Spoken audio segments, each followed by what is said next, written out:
Bandara Moses Kelangin Timika merupakan salah satu bandara di Papua dengan mobilitas yang sangat tinggi dengan rata-rata penumpang masuk kurang lebih 1.000 penumpang per hari, sehingga kita instruksikan pada saat kita kesepakatan bersama dengan gubernur, bupati dan kota, kita tindak lanjut keputusan itu, kita membatasi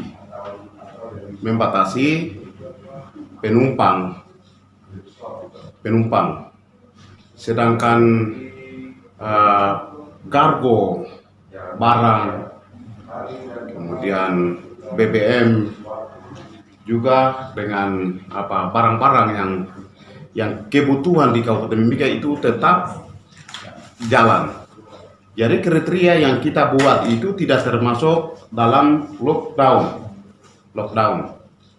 Nah, itu perlu masyarakat pahami dan seluruh Indonesia pahami itu. Jadi kita hanya membatasi penumpang masyarakat yang dari Makassar atau Jakarta, dari teman-teman di Papua yang masuk di Timika ini dibatasi. Kemudian dibatasi yang instruksi Presiden menyangkut pembatasan atau global Nah, skala besar. Itu artinya kita juga batasi dengan, karena di sini tidak ada jalan darat yang antara kabupaten dengan kabupaten, sehingga kita buat pesawat, barangkali pesawat kecil-kecil yang dari Nabire, Puncak, kemudian Asmat, Nduga, Paniai, Deai, Dogayai. Biasanya mereka kalau sakit atau apa itu selalu antar ke Kabupaten Mimika, sehingga kita batasi kalau mereka dapat sakit biasa tidak boleh bawa ke sini dulu, kecuali mereka kena corona, COVID. Nah, itu kita bisa izinkan untuk, karena mereka kan rusukan nggak ada di sana, jadi rusuhan terpaksa harus rusukan ke Kabupaten Mimika. Nah, itu pun mendasarkan kalau bupati dengan bupati itu bikin MOU kerjasama dan mereka taruh berapa anggaran yang di sini, nah itu baru kita akan melayani. Tapi kalau sebelum bupati tersebut tidak masuk anggaran tambahan ke kita, maka kami tidak akan melayani itu yang mereka yang kena virus COVID-19 tadi. Nah, kondisi penyebaran COVID-19 di Kabupaten Mimika sampai dengan saat ini tanggal 2 April 2020 pukul jam 6 tadi pagi ya, ditemukan, ini penting, kasus positif di Timika adalah klaster Lembang. Ini kita tidak ketemu COVID ini, yang ini itu tidak ada di Papua. Kebetulan pada saat kita begitu tutup yang tadi sosial tadi, kita langsung dapat ketemu, itu luar biasa. Sehingga kita tahu dari mana dia datang ini, akan orang tanpa gejala atau OTG seperti saya, itu termasuk apa? Nah, 78 ini tanpa gejala begitu, itu 78. Artinya orang tanpa gejala itu keluarga yang erat, tapi belum kena gitu. Makanya kita bilang datang dulu, ambil darah, kalau positif ya kita tambah 78 jadi 79, 80 seperti itu. Nah, terus jumlah pasien yang dirawat di RSUD Mimika sebanyak 11 orang. Jumlah sampel yang diperiksa sebanyak 5 orang. Nah, 5 orang, sampel dengan hasil 3 positif dan 2 negatif.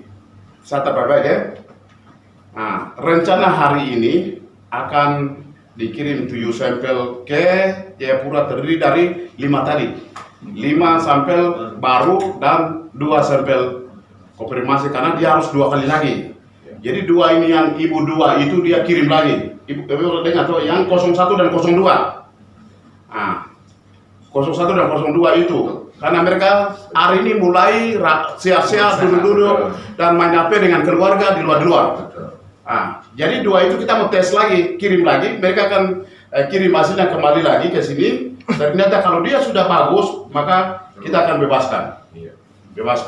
Jadi pemerintah daerah juga menyediakan rumah susun milik pemerintah daerah, membuka sebagai rumah isolasi.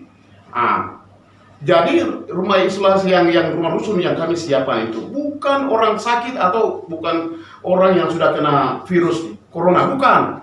Macam kita, kalau kita dapat di dalam satu rumah itu satu orang aja kena, berarti keluarga itu kita harus kasih pindahkan supaya orang itu dia biar tembak di dia ke rumah saja, nggak perlu kita bawa ke rumah sakit.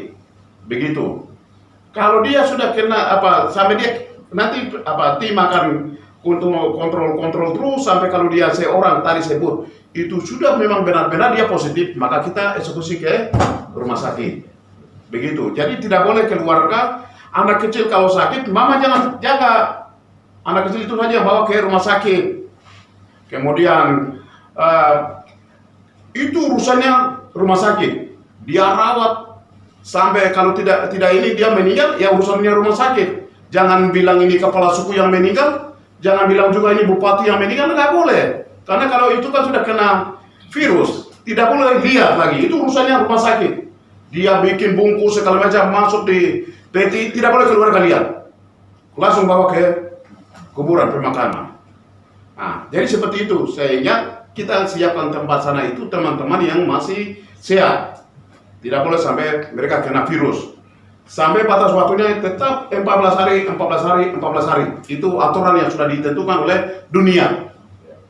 Bukan kita yang saya mau kita untuk aturan 14 hari seperti itu. Kemudian kalau stok pangan dan lain kan sudah kemarin hari itu kita sudah rapat ya. Tadi kan kita masuk ke sini ya. Terus apa lagi? Ya sudah. Terus melihat perkembangan yang COVID-19 di Kabupaten Mimika, maka pemerintah akan menetapkan perpanjangan pembatasan sosial sampai dengan tanggal 23 April 2020 dengan meminta persetujuan pemerintah pusat melalui BNPB. Mulai hari ini berlaku. Udah tertangan tadi ya, kamu sudah lihat toh. Mulai hari ini berlaku. Kemudian tadi memang kami juga langsung minta juga mereka masukkan juga ke ini. Itu. Untuk itu mohon dukungan Bapak Menteri ya, nanti kasih masuk dalam koran juga ya. Karena tadi tidak ini, jadi untuk itu mohon dukungan Bapak Menteri dalam negeri untuk fasilitasi memenuhi kebutuhan tersebut. Sepertinya ya. Ini. Ya. Jadi macam kita mau beli alat alkes kesehatan. Sebentar ini kan melalui BUMN, mereka yang tangani. Sehingga mereka belanja kirimnya ke Jayapura, ke provinsi. Sehingga untuk kebutuhan kita di sini itu tidak dapat terlambat. Kadang-kadang mereka yang tahan di sana. Para peruntukan Timika itu sebanyak sekian ratus, tapi kirim yang sekian, sebagian besar mereka tahan di sana. Karena seperti itu, maka kami di Kabupaten Mimika kami mau ambil langkah sendiri. Sehingga dari pusat kasih ruang buat kami juga bisa pakai perusahaan-perusahaan swasta yang lain. Untuk kita bisa melalui mereka bisa belanja di Jakarta dan bisa kirim, karena mulai tanggal 4 kami punya kargo dan lain itu kita pakai Garuda untuk mulai besok.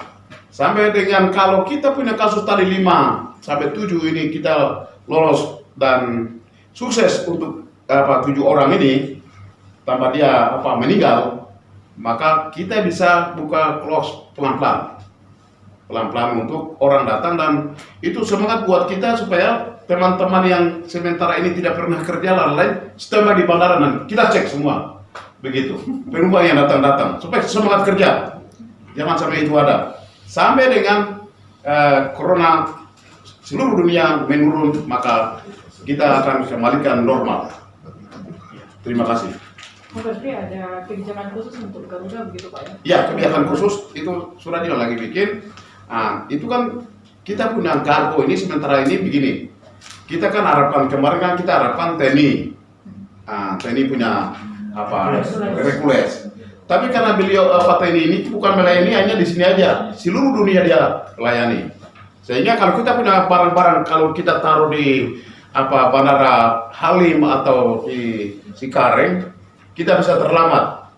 Sehingga kami juga ambil kebijakan bahwa oke, Garuda bantu kami untuk muat kita punya barang-barang yang sudah belanja di sana. Sehingga kita bisa cepat menangani. Setiap hari Pak mereka dikasih? Bukan tiap hari tertentu. Mungkin dalam 1 minggu 1 kali kah, kalau barang banyak 2 kali kah, begitulah. Ya. Tapi tidak untuk penumpang Pak ya? Penumpang boleh, balik boleh, tapi sedikit. Yang orang-orang yang asli, mereka yang penduduk di sini, bukan asli penduduk yang tadinya ini. Yang penting kita bagian kesehatan ya, yang bagian tim ini beri terbaik di bandara dan periksa mereka. Kalau ada kena atau apa, dan juga yang mereka nanti datang itu tetap kita akan isolasi di tempat rumah atau tempat yang kami siapkan untuk mereka biar 14 hari dulu baru mereka bebas. Kita harus pakai sistem itu sama. Di karantina Pak ya? Di karantinakan. Ya. Hanya Garuda Pak ya? Maskapai yang lain tidak? Garuda dulu, sementara Garuda dulu. Kalau Airbus mereka melayani Freeport punya. Kita Garuda daripada kita macet begitu. Itu. Terkait dengan perpanjangan masa pemberlakuan pembatasan sosial secara terbatas itu masih sama dengan kemarin, tidak ada yang berubah. Jadi semua tempat-tempat usaha itu masih berlaku seperti kemarin. Jadi operasi dari jam 6 sampai jam 2. Yang baru yang harus dihentikan itu adalah ojek sama ojek online konvensional maupun angkutan umum, termasuk rental. Dia harus operasi dari jam 6 sampai jam 14, sehingga masyarakat tidak banyak lalu lalang dalam rangka kita mengeliminir perkembangan daripada virus yang saat ini sudah banyak kasus-kasus yang sementara kita temukan. Jadi itu pun nanti akan ditinjau secara baik seperti yang Pak Buat sampaikan. Perkembangannya seperti apa nanti itu akan ada peninjauan kembali apabila sampai tanggal 23 Pak ya. Ya, instruksi itu masih diperpanjang sampai 23 April. Ya. Mungkin Pak Wakil nanti ada tambahan. Cukup sekian. Ya. Izin Bapak, apakah itu juga termasuk untuk pasar tradisional Mama Papua Ya. Pak? Ya, betul. Saya pikir itu berlaku semua. Karena yang kita lindungi ini kan diri kita sendiri, keluarga dan masyarakat. Mungkin ada satu ya, keluhan masyarakat, katakan mereka mengatakan bahwa dengan adanya pembatasan ini kemudian mereka kemudian kekurangan bahan pangan apa segala macam. Saya kira gunakan waktu secara baik mulai dari jam 6 sampai dengan jam 2 siang. Pemerintah juga sudah melakukan langkah-langkah terutama terhadap yang pertanyaan tadi Mama Papua dengan membeli barang-barang dan lain-lain kemudian dijual dengan harga yang murah. Jadi saya kira itu tata cara bagaimana supaya pemerintah menekan harga. Contoh seperti telur, kita kan kuantitas kita kan cukup banyak. Tapi mereka jadi tidak khawatir, kita jual dengan harga 60.000. Dan datangilah tempat-tempat posko-posko yang sudah dijual. Kalau ada yang lebih daripada itu, ya jangan beli. Tidak perlu lapor, biar kita sikapi. Kemudian terkait juga dengan bahan sayur, mayur dan lain-lain, kita ada beberapa titik yang sudah saya kira sudah disosialisasi ya. Dan saya harap itu sosialisasi masyarakat boleh datang ambil di sana dengan